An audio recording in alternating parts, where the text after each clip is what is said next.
Hello and welcome to today's Tech Tuesday webcast, Are You Prepared for Net Backup to the Cloud? Brought to you by Insight Cloud and Data Center Transformation Division.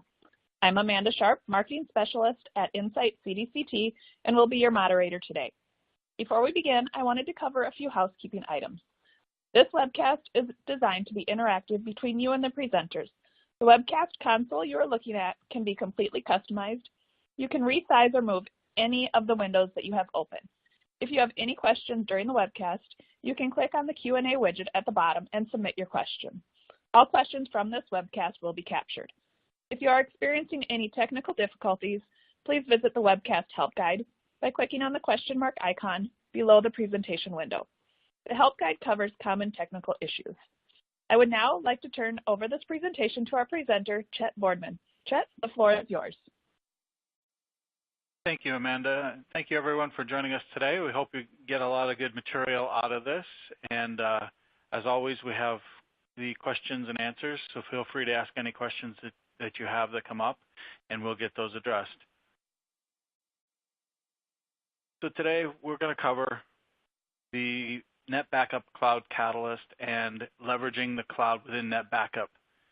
Our agenda is going to be starting off with reasons to leverage the cloud with NetBackup, and then we'll move on to options for sending NetBackup data to the cloud, and we'll cover a couple of different methodologies, S3 connector and CloudCatalyst. And then we'll wrap up our session by evaluating the data sets and how Insight can help determine the best method to use in your migration to the cloud. There are a couple of different ways to go about it, and this will start to become more clear as we get further into the presentation. We'll start off with reasons to leverage the cloud with NetBackup. One of the biggest motivators to move into the cloud is removing the tape infrastructure while at the same time having the ability to reduce footprint in your data center and provide with remote site protection so that your data is off-site, not sitting in your data center, and to reduce your WAN traffic. And so this is going to get data up into the cloud and not have to traverse your wide area networks to other sites to achieve that remote site. You're only going to have to move data out to the cloud, not tying up two links. It's infinitely scalable, of course. As the cloud grows, you can increase your usage, and it pretty much is infinitely scalable. You'll have plenty of room wherever you want to go, however far you want to expand. And you can leverage both models, OpEx and CapEx, and those are basically the two different models for whether you want an upfront setup cost and then a moderate price going forward, or if you want to pay as you go. Both models are supported for how you can leverage the cloud, and these are two big advantages to NetBackup with CloudCatalyst. So let's look into some of the options we have here. NetBackup S3 connector.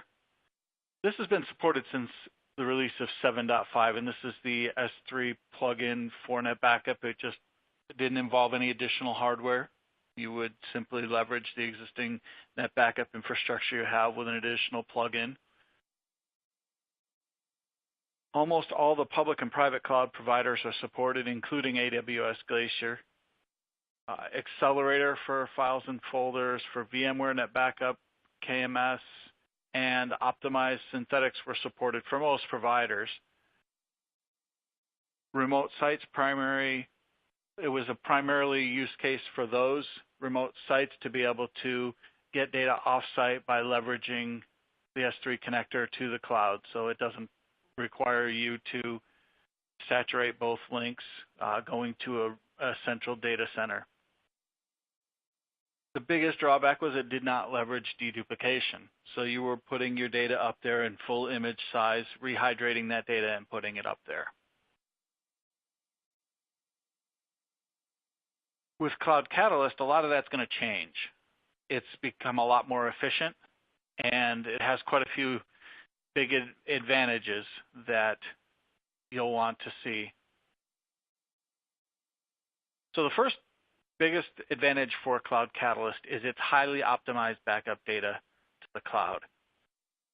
It can handle data coming in from multiple media servers going into your CloudCatalyst. It's a high-performance system is basically what it is. You have a dedicated resource that is going to be solely for getting data up into the cloud. So it's designed exactly for that, and it's really efficient and has dedicated resources. It does support data encryption in all phases. That includes at rest as well as in transit or in flight. So your backup data is going to be stored in the cloud. It's going to be stored in an optimized format. It's going to help lower your cloud storage costs in several different ways. Depending upon the model you choose, the savings can actually be pretty significant. In some cloud models, you're only going to pay for what you retrieve out of the cloud. And one of the big advantages to CloudCatalyst is you don't need to retrieve the full image just to do a file level restore. And we'll dig into that a little bit further down in our slides here.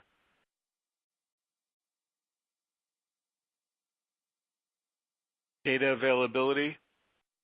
One of the big things is you can dedupe to the cloud without rehydration. So what you're going to do is you're going to run your backup to your deduplicated storage, and then you're going to run an optimized duplication to the CloudCatalyst, and through the CloudCatalyst into the cloud, you're going to store only those unique blocks. You're not going to put up the full image, so you're reducing your footprint and your bandwidth utilization to get the data up there. Your secondary copy is stored in the CloudCatalyst depending upon the size, and there are several different models of how this lays out, which is going to be covered here in an upcoming slide. The third copy will go to the cloud. This is perfect for your long-term storage. There are some points to go into a little further here. The secondary copy is going to be, you're going to run your backup to your MSDP pool, and then that will be duplicated, optimized duplication to the CloudCatalyst appliance, which acts like a bucket or a cache. And the data that is put into that cache is then duplicated up to the cloud. And the cache is left in place until it reaches a high watermark, where it then will clear out enough space to continue ingesting images. So for smaller implementations, based on the size that how you set up, whether you leverage an appliance, a virtual appliance, or you just leverage an existing server and install the CloudCatalyst functionality, you can control that size and you can control how long data will be kept locally or that secondary copy. Once the data has been duplicated to the cloud and the high water mark is reached, data will start expiring out that's been duplicated to the cloud to make room for new images coming in. And at that point, the secondary copy becomes your cloud copy. And your primary copy is what exists locally, or if that's expired, your primary copy becomes your cloud copy. And during the restore process, depending upon the type of restore, that's where you really gain the efficiency. You're going to reduce cost because a single CloudCatalyst server can receive data from multiple media servers. So that's going to have one CloudCatalyst server being able to service multiple media servers. And depending upon the amount of data and the scale of the environment, you may find that one may not be enough, and it is expandable. You can add an additional CloudCatalyst server, but you don't need to have a one-to-one ratio, which is really good. Only your changed data is going to be stored in the cloud, so you're not going to be replicating up those full images. You're only putting up there what the changed data is in a deduplicated setup. So it's kind of like having deduplication disk pool in the cloud, and that data is going to be highly optimized up there. The recovery of data, and this is where the big benefit comes in, recovery of data will only pull down the needed change blocks versus the full files. In legacy methods, when you had to do a restore, you're pulling down the whole image, and that could be a very large amount of data, and that's where you're going to end up paying, dependent upon your cloud model, it could cost you more to pull down that whole image. With the CloudCatalyst, it only needs to reference the block of data that contains the files you need restored, and so it's highly optimized when it has to pull down. You're not pulling down that whole image just to get one or two files. So the big advantage there is you're saving a lot of money. Now, how does the infrastructure look? That's what we're going to dig into next.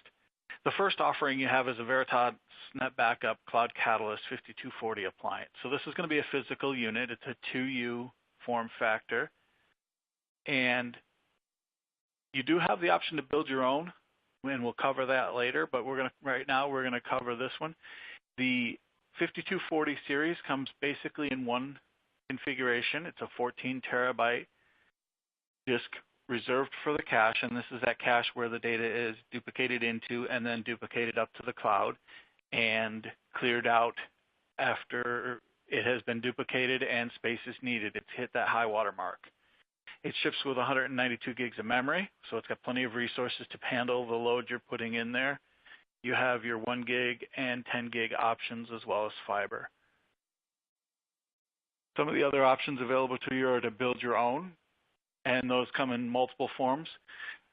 The first one is a virtual machine. There is a virtual appliance, CloudCatalyst appliance. It only takes, I believe it's 8 gigabytes of RAM, and I have a slide on that. And you install that in your VMware. It's significantly smaller. And again, this isn't going to be based on the size of your backup images. So even if your backup images are much larger, because this is a cache, the data is going to be duplicated into the disk pool. The whole image does not need to fit into that disk pool.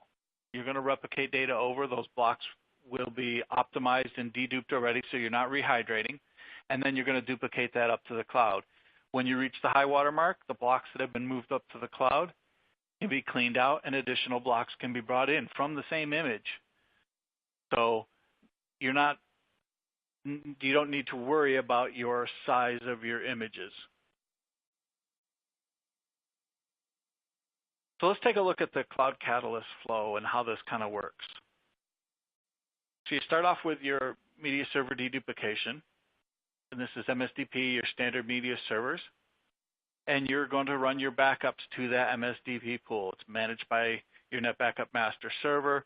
And you're going to leverage storage lifecycle policies to duplicate your data over to the cloud. So after the data has been put on your MSDP pool, you're going to leverage your SLPs or storage lifecycle policies. You're going to do an optimized duplication. You'll note here that the data is not rehydrated. We're doing an optimize, so it's going to be very efficient there. And what we're going to do is we're going to put that onto the MSDP pool on the CloudCatalyst server, whether it's an appliance or a virtual machine or even a standard server that you install CloudCatalyst on, and it acts very much like a media server. So you're doing an optimized duplication there. And then if this is an appliance, you'll see the statistics there at the 14 terabyte disk pool. A virtual machine is going to be a little bit less, or in the RAM category, we're going to be even less. And so that data lands in that CloudCatalyst pool.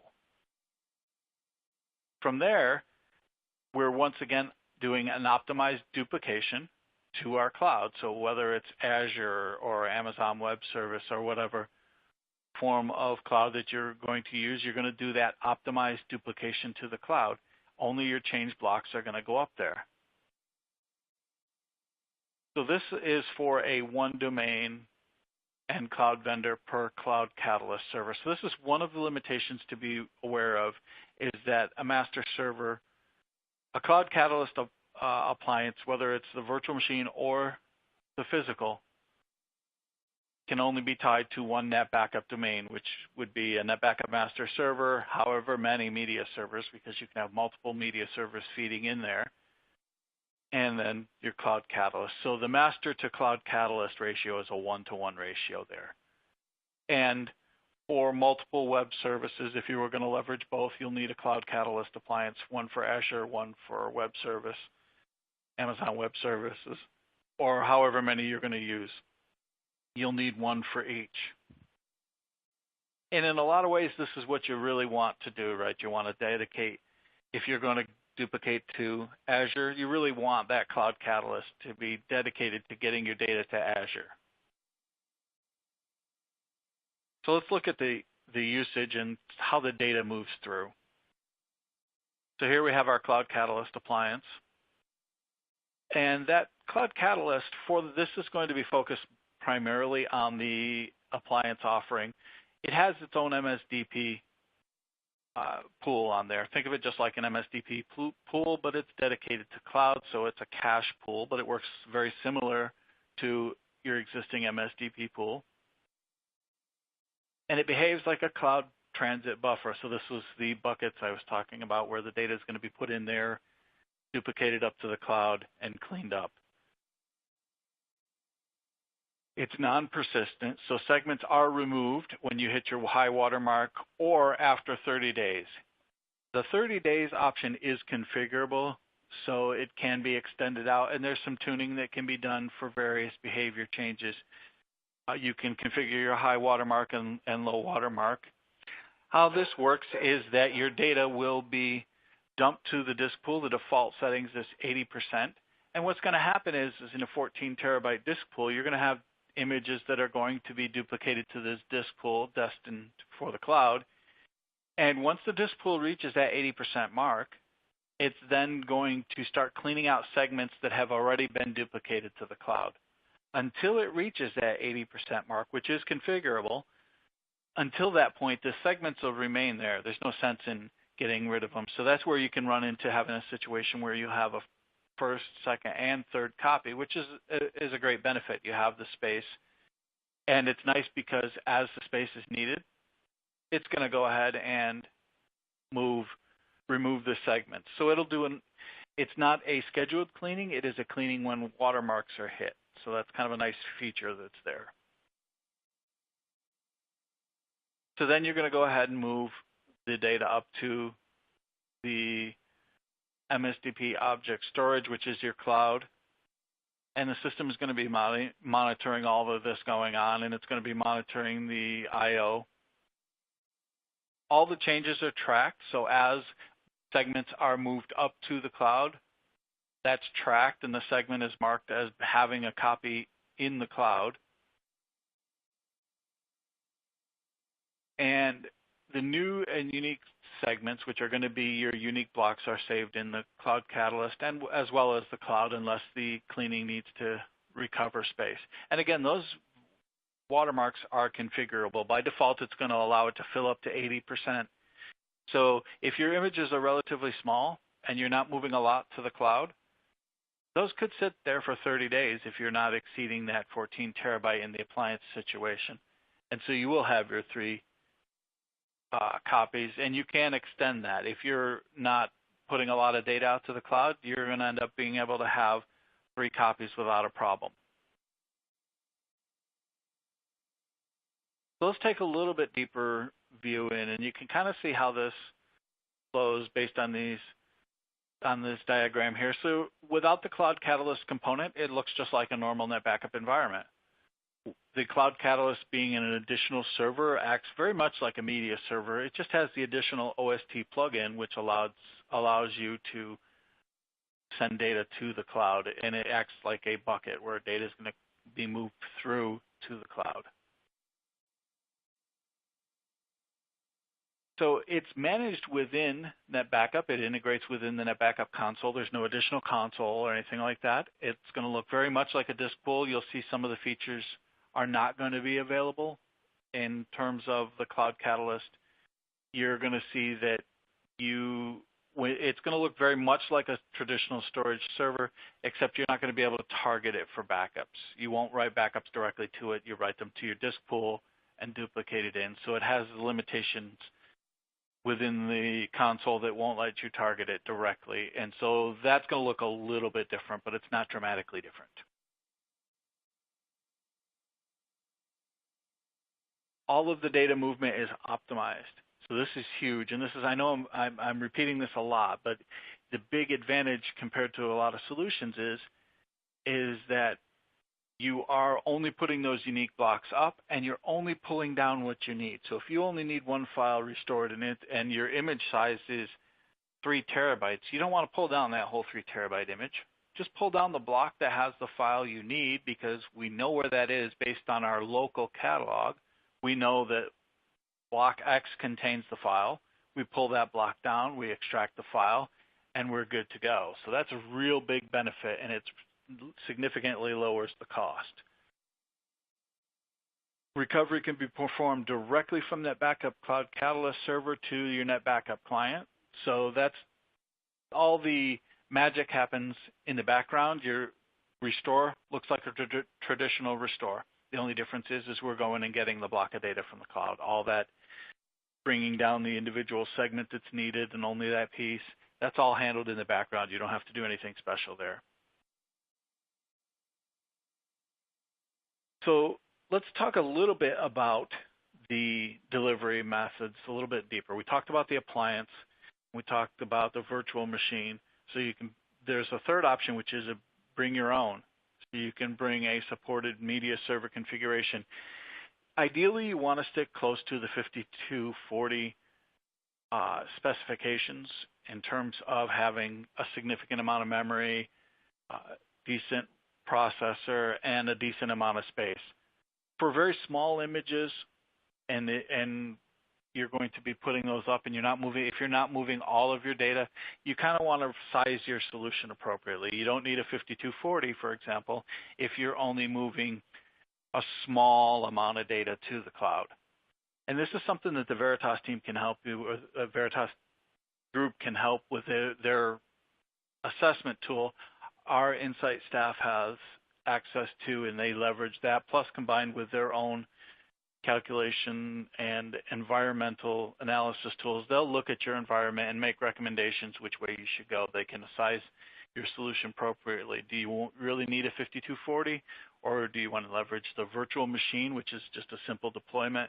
They can help you with that based on the tools that we have access to. So I'd recommend, if you're looking at it, the assessment is free, and our guys will look through all of your environment, get a real feel for what you want to do. They're going to want to get an idea about how much data you're looking to put up there and what you project your data growth to be, and they'll give you an appropriate recommendation.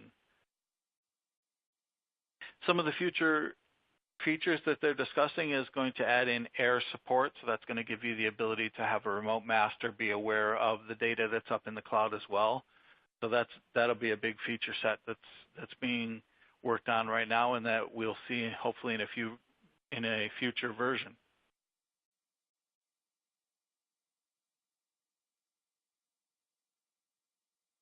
So this is the in-cloud recovery part of CloudCatalyst, which is another nice feature of it. And again, our NetBackup environment looks roughly the same. We have our NetBackup clients. We have our media server. Not pictured here as the master server. So after your data is backed up and then it's put up to CloudCatalyst, you have the option to recover to an in-cloud virtual machine. So you can recover right there and never even have to bring it down, which is another nice feature. It does require all the resources to be in the same domain, though, and that's going to be your NetBackup domain.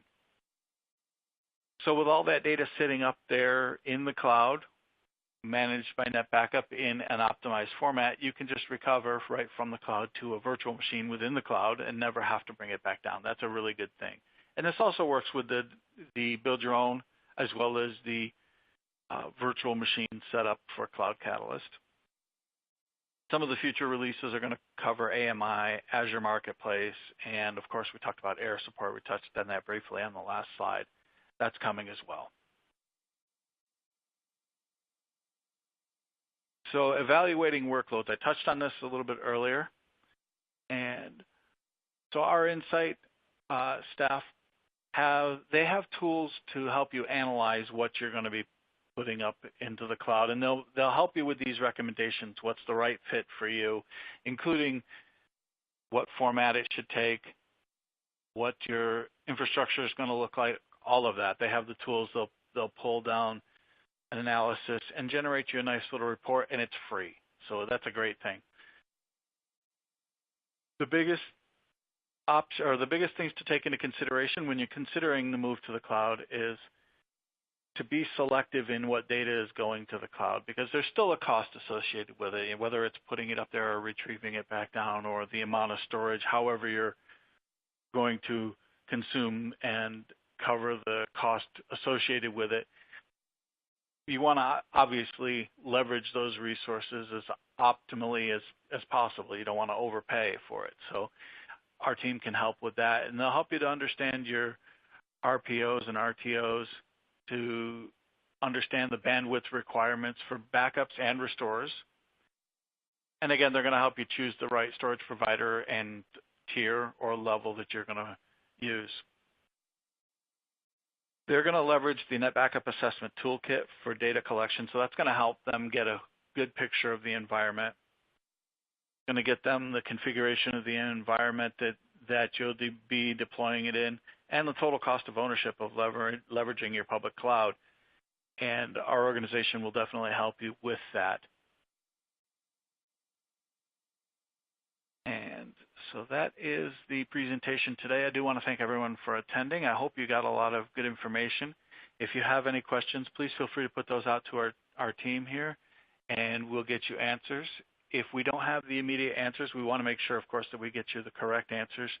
So our team may need to take those questions offline and get you an answer. They'll take your information and reach back out to you. And if you have questions that come up later, do reach out to your sales engineers, and they can help you with answering those questions, and they'll engage technical resources as well. So thank you, everybody, for attending today. Amanda, I'm going to turn it back over to you now. Thank you, Chet. Thank you for attending today's webcast. An on-demand version of this webcast will be available in 2 to 3 days. You will receive an email notification once the recording is available. Again, thank you for participating in today's webcast.